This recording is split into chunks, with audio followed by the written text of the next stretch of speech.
Hello, everyone. Welcome back to Z Talks, where we talk about books, TV shows, and movies that relate to history, as well as a bit of classic literature. Today, we will be delving into the movie side of the podcast. Now, I know I heard some audible gasps from everyone in the audience because I know you suspected me to do another book, but as I said last year, I really am trying to do more movies and TV shows on the podcast. It's not everyday book. So I'm honoring my promise, and we are delving into a bang of a movie to start off the year: The Great Communist Bank Robbery. Now, this isn't just any movie because as we go through the podcast, the plot will unravel and we will be going through so many plots and subplots, conspiracies. Just it it's a lot. I don't even know if I can touch on all of it, but I will try to do my best. But don't let me spoil before it's time. So, without further ado, let's get into it.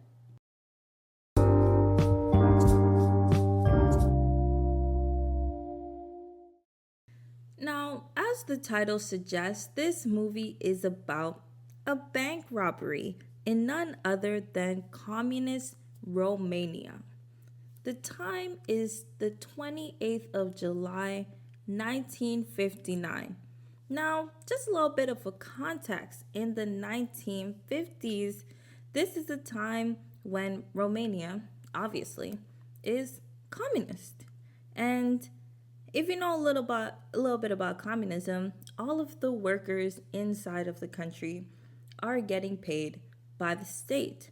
And this is a time when nobody has personal bank accounts or credit cards. They are, working for, air quotes, the greater good of the country.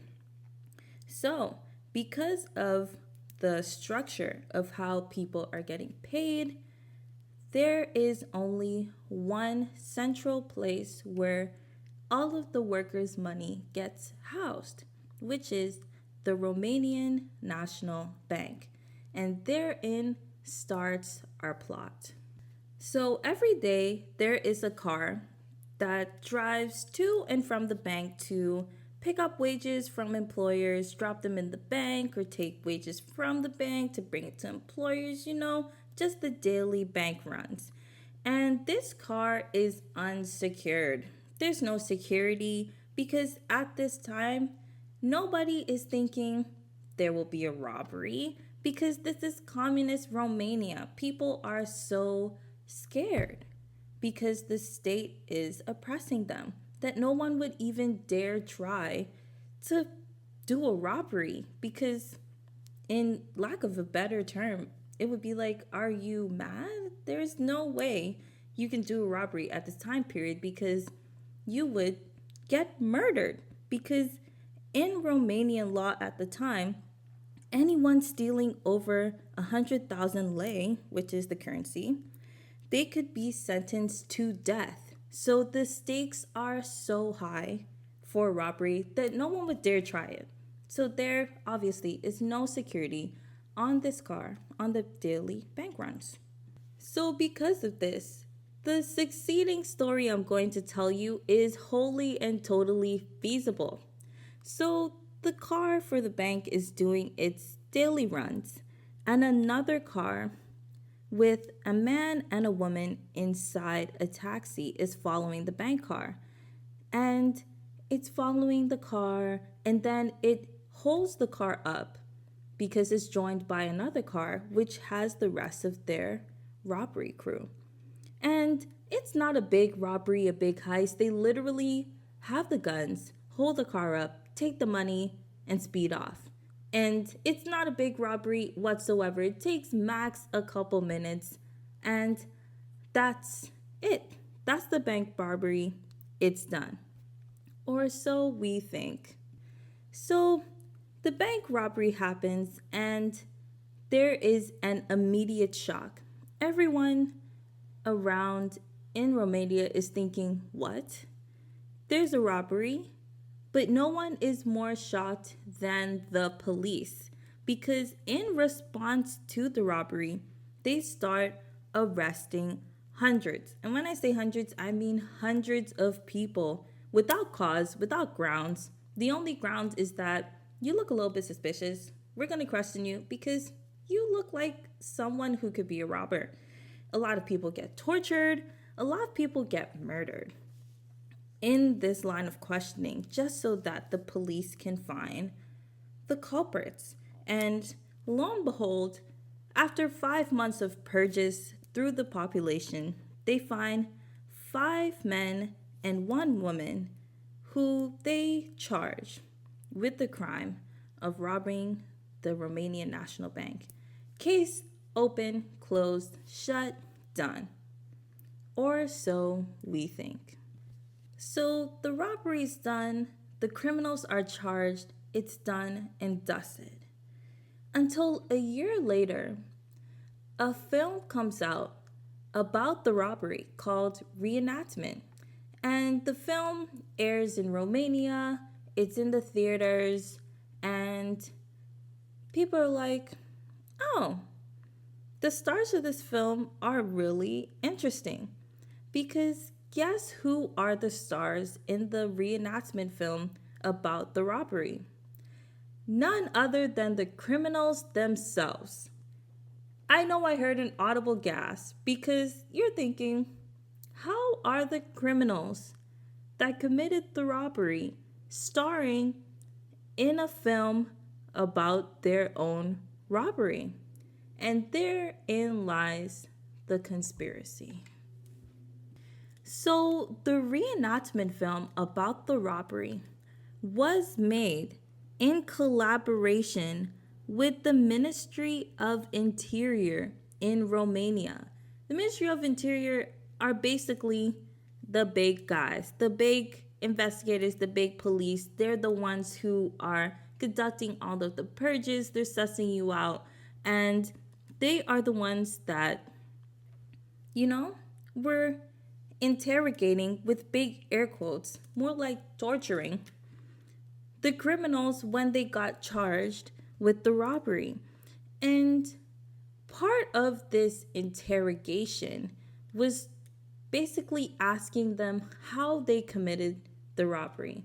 There was no, did you commit it? Because when they got arrested, it's you're guilty and there's no proving your innocence. Because if you're arrested, you're culpable. That's how it works in communist Romania. So they were mainly trying to figure out how they committed this crime. So they had a brilliant idea. Why don't we make a film of you reenacting how you committed this crime, just so we can get an understanding of how this crime was committed? And they told them, if you star in this film, we'll give you a lighter sentence when you go to trial, because remember, there is no proving their innocence. Because they were arrested, they're already culpable for this crime. This is how communist Romania works. They're just trying to figure out how they did it. So they're like, you're going to jail, or you're serving the death sentence. Because remember, they stole over $100,000 in this robbery. And according to Romanian law, they could be charged with death.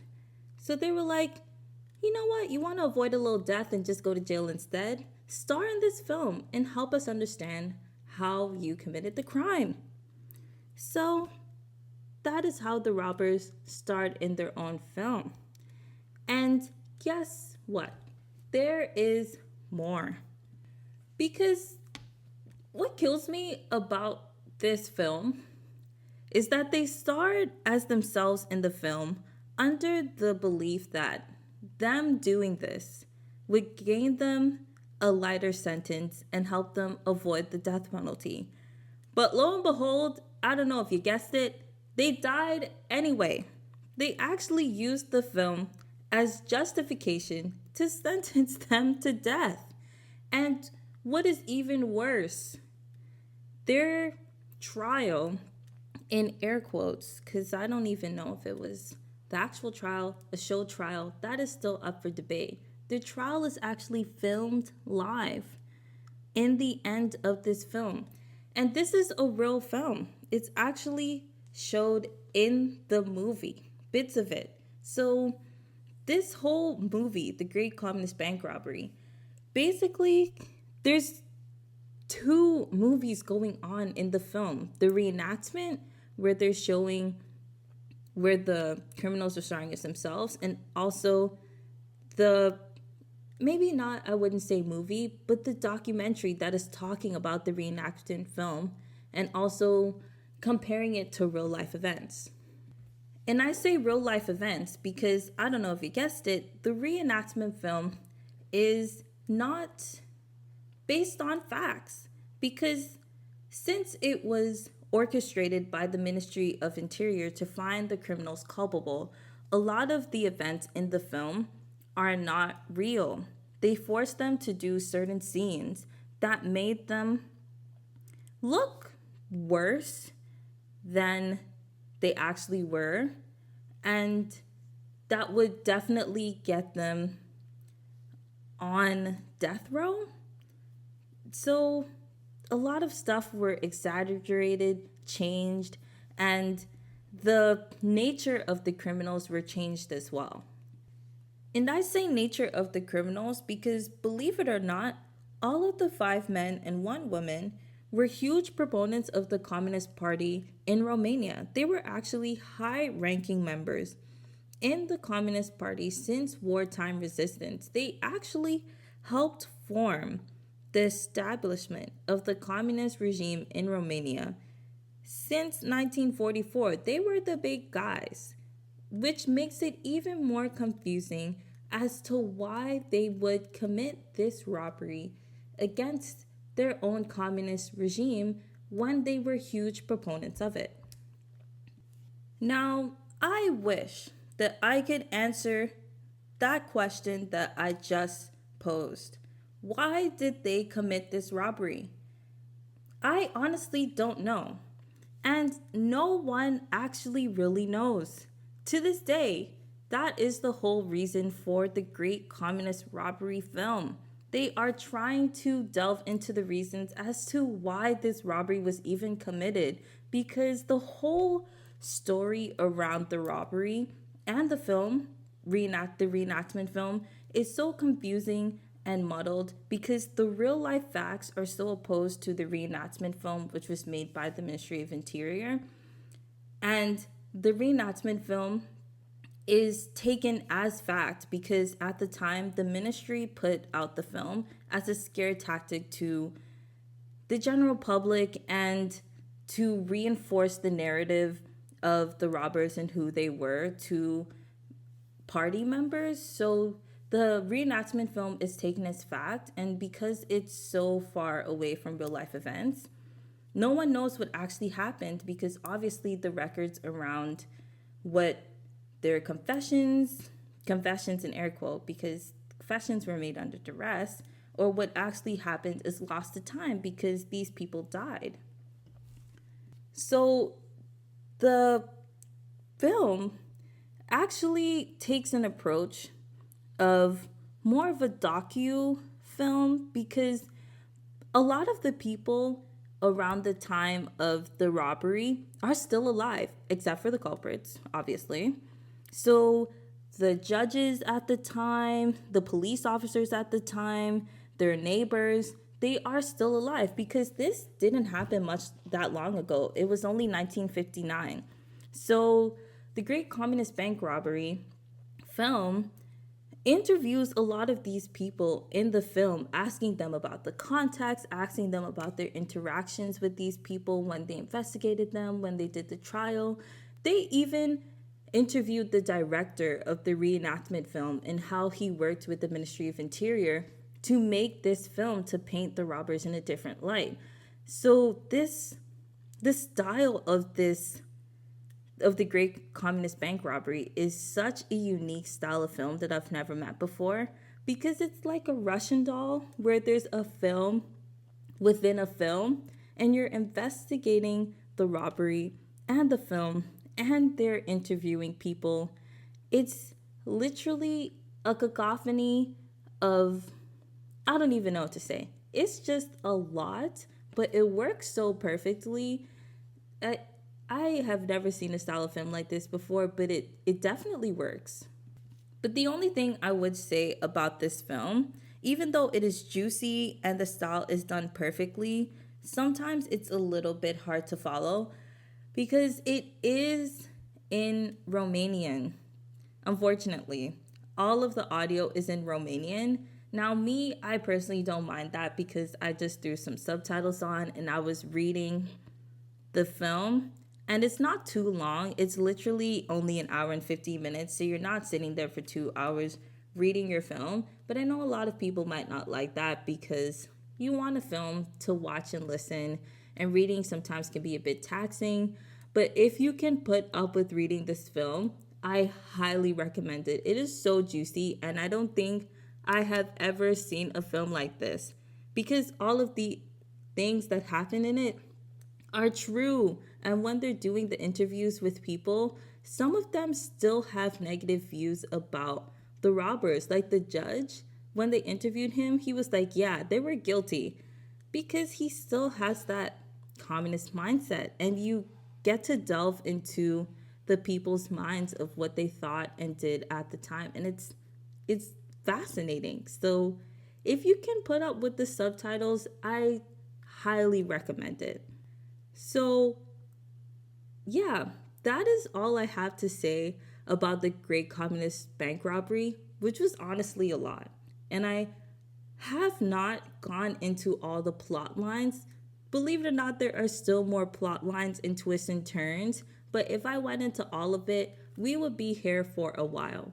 So I highly recommend that you watch it. And obviously, because of my raving review, I give it 5 out of 5 stars just because the style of it is so unique. The Russian doll style of a film within a film, the interviews, just you get a bit of everything. It's a really good piece of work. I have no qualms about it, and I feel like everyone should watch it only if you can deal with not the disturbingness of it. It's just that some parts of it are a bit shocking because they do talk about the torture of the robbers and how they got false confessions and their death and just the purges of the general population at the time so that they could find these robbers. So some parts of it are a bit uncomfy and the themes are a bit strong in that aspect. But if you can deal with that and the subtitles, highly recommend it. 5 out of 5 stars. You should go and watch it. But yeah, that is all I have to say on the Great Communist Bank Robbery. Obviously, until I do the fortnightly quote for it. And if you don't know what I'm talking about when I say fortnightly quote, you should obviously head over to the Z Talk socials on Instagram, TikTok, Facebook, and look out for that new segment of the podcast. It's exclusively on the socials, so that means you have to follow us. But don't worry if you don't, I'm still going to be back in another 2 weeks for the next episode of C Talks.